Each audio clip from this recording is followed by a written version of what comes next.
Hello मेरे प्यारे साथियों, आज हमारे जिला दर्शन की क्लास होने वाली है। अगर आपने पीछे की क्लासें नहीं देखी तो कृपया उन क्लासों को जरूर देखें। तो आज की क्लास हम बिना किसी देरी के शुरू करते हैं।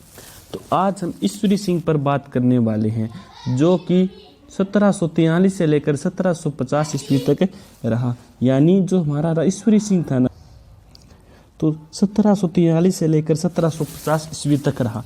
यानी सवाई जय सिंह के उपरांत यानी सवाई जय सिंह के बाद उसका पुत्र ईश्वरी सिंह शासक बना। यानी सवाई जय सिंह के बाद जो उसका पुत्र है ना, ईश्वरी सिंह, वह शासक बना।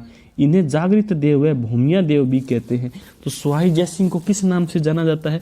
तो सवाई जय सिंह को जागृत देव या भूमिया देव भी कहते हैं। इनको जागृत देव या भूमिया देव के नाम से भी जाना जाता है।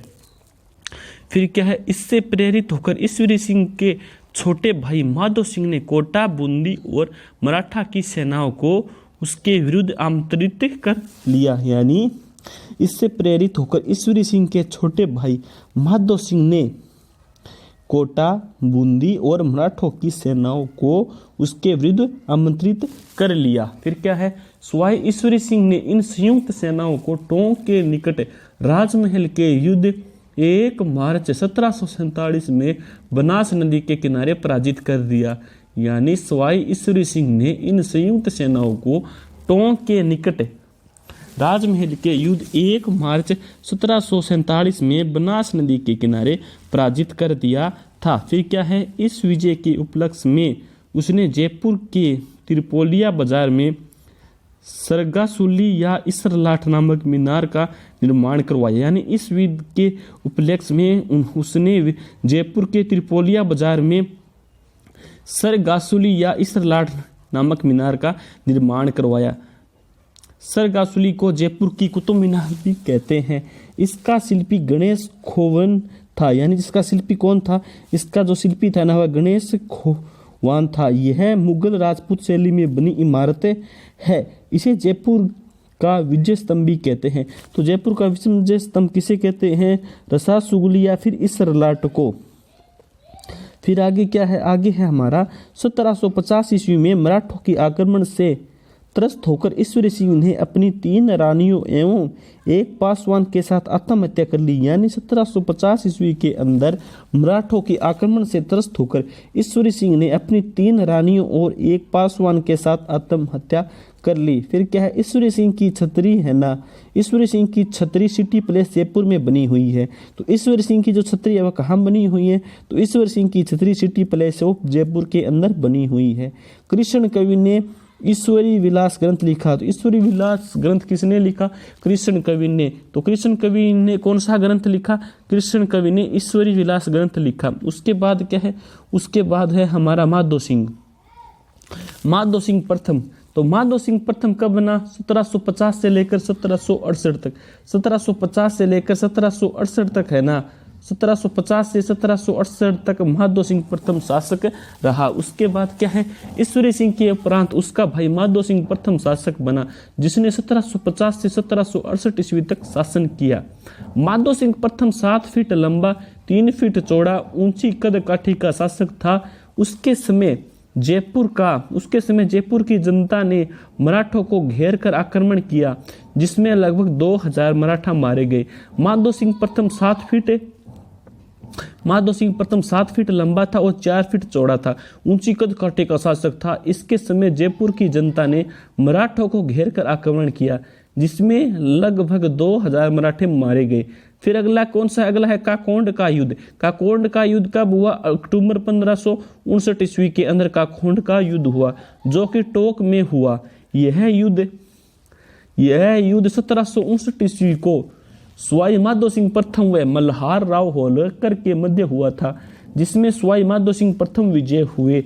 यानी जो यह युद्ध है ना, वह 1759 ईस्वी को सवाई माधो सिंह प्रथम व मल्हार राव होलकर के मध्य हुआ था, जिसमें सवाई माधो सिंह प्रथम विजयी हुए। फिर क्या है, फिर है बंटवाड़ा का युद्ध। बंटवाड़ा का युद्ध कब हुआ? यह युद्ध 1761 को सवाई माधो सिंह प्रथम व कोटा बूंदी रियासत के महाराव के मध्य दौसा में लड़ा गया, जिसमें कोटा बूंदी की विजय हुई। यानी जो बंटवाड़ का युद्ध था ये कब हुआ, ये 1761 में हुआ। और इसमें किसकी विजय हुई, इसमें कोटा बूंदी की विजय हुई। और यह युद्ध सवाई माधो सिंह प्रथम हुआ कोटा बूंदी रियासत के महाराव के मध्य हुआ। और कहाँ लड़ा गया, बंटवाड़ का युद्ध दौसा के अंदर लड़ा गया। फिर क्या है, मुगल बादशाह अहमद शाह ने माधो सिंह को रणथंभौर का दुर्ग दे दिया। जो मुगल बादशाह था ना अहमद शाह, तो उसने माधो सिंह को रणथंभौर का दुर्ग दे दिया, जिसके कारण यह युद्ध हुआ था। यानी इस युद्ध का मुख्य कारण क्या था, रणथंभौर का युद्ध था, बंटवाड़ के युद्ध का मुख्य कारण। और इसको यह मुगल बादशाह अहमद शाह ने इसको सौंप दिया। फिर है कवि डूंगर सिंह ने अपने ग्रंथ 17 साल रासों में इस युद्ध का वर्णन किया है। यानी कवि जो डूंगर सिंह थे ना, उन्होंने अपने 17 साल रासों के अंदर इस युद्ध का वर्णन किया है, यानी बंटवाड़ा के युद्ध का वर्णन किया है। उसके बाद है कोटा सेना का नेतृत्व जालिम सिंह ने किया था। यानी कोटा सेना थी, उसका नेतृत्व किसने किया था, जालिम सिंह ने किया था। फिर क्या है, झाला जालिम सिंह को हाड़ौती का वीर दुर्गादास कहते हैं। तो हाड़ौती का वीर दुर्गादास किसे कहते हैं, झाला जालिम सिंह को कहते हैं। इसके समय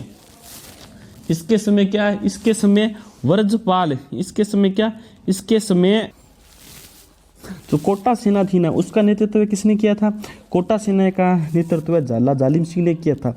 फिर क्या है, झाला जालिम सिंह को हाड़ौती का वीर दुर्गादास भी कहते हैं। इसके समय ब्रजपाल उच्च कोटि के वीणा वादक थे। यानी झाला जालिम सिंह को हाड़ौती का दुर्गादास भी कहते हैं, और इसके समय ब्रजपाल उच्च कोटि के वीणा वादक थे।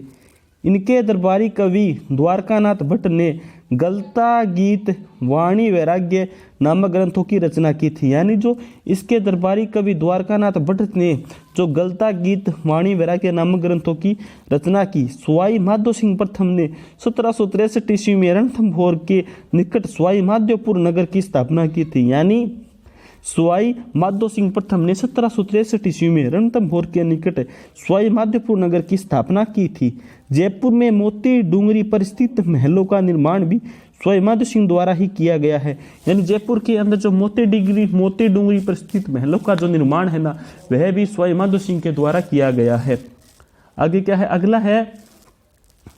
अगला हमारा है मालवा मंडोली का युद्ध। जो मालवा मंडोली का युद्ध है ना, वह दिसंबर 1767 ईस्वी को माधो सिंह प्रथम व जाट राजा जवाहर सिंह के मध्य हुआ। यानी जो मालवा मंडोली का युद्ध कब हुआ, दिसंबर 1767 ईस्वी को माधो सिंह प्रथम व जाट राव जवाहर सिंह के मध्य हुआ, जिसमें माधो सिंह प्रथम विजय हुए और जयपुर के गुरुसहाय व हरसहाय खत्री मारे गए। यानी उसमें जयपुर के गुरुसहाय व हरसहाय खत्री भी मारे गए थे। माधो सिंह प्रथम ने जयपुर में सील डूंगरी पर चाकसू नामक स्थान पर शीतला माता का मंदिर बनवाया। यानी माधो सिंह प्रथम ने जयपुर में सील डूंगरी पर चाकसू नामक स्थान पर शीतला माता जी का मंदिर बनवाया। फिर है पृथ्वी सिंह कब रहे, पृथ्वी सिंह रहे 1768 से लेकर 1778 ईस्वी तक जो रहे वो पृथ्वी सिंह थे। ये अल्प आयु में राजा बने तथा इसके समय नरुखा शाखा के प्रताप सिंह ने 1775 ईस्वी में अलवर की स्थापना की। जहर खुरानी के कारण पृथ्वी सिंह की मृत्यु हो गई। फिर है अगला हमारा कौन है, अगला है हमारा सवाई प्रताप सिंह। तो सवाई प्रताप सिंह क्या है, 1778 ईस्वी से 1803 ईस्वी तक रहे। सवाई माधो सिंह प्रथम के उपरांत इस शाखा का प्रमुख शासक सवाई प्रताप सिंह बना। 63 लाख रुपए नहीं देने के कारण महादजी सिंधिया ने आक्रमण किया था। यानी इन पर आक्रमण किसने किया था, इस पर आक्रमण महादजी सिंधिया ने किया था। और क्यों किया था, 63 लाख रुपए नहीं देने के कारण। फिर अगला है तुंगा का युद्ध। तुंगा का युद्ध 1787 ईस्वी को हुआ, जो कि जयपुर ग्रामीण के अंदर हुआ। ये हमारा नया आंकड़ा है जयपुर ग्रामीण वाला। तो यह युद्ध सवाई प्रताप सिंह व माधव राजा सिंधिया के मध्य जयपुर ग्रामीण में लड़ा गया था, जिसमें सवाई प्रताप सिंह की मृत्यु हुई थी। फिर सवाई प्रताप सिंह के साथ जोधपुर महाराजा विजय सिंह थे। प्रताप सिंह का सेनापति सूरजमल शेखावत बिसाऊ के ठाकर था, जिसकी 8 खंभों की छतरी तुंगा यानी जयपुर ग्रामीण में बनी हुई है। महाजी सिंधिया महाराजा सिंधिया से कहा जाता है कि यदि मैं जीवित रहा तो जयपुर को मिट्टी में मिला दूंगा। यह कथन किसने किया, यह महाजी सिंधिया ने कहा था। पाटन का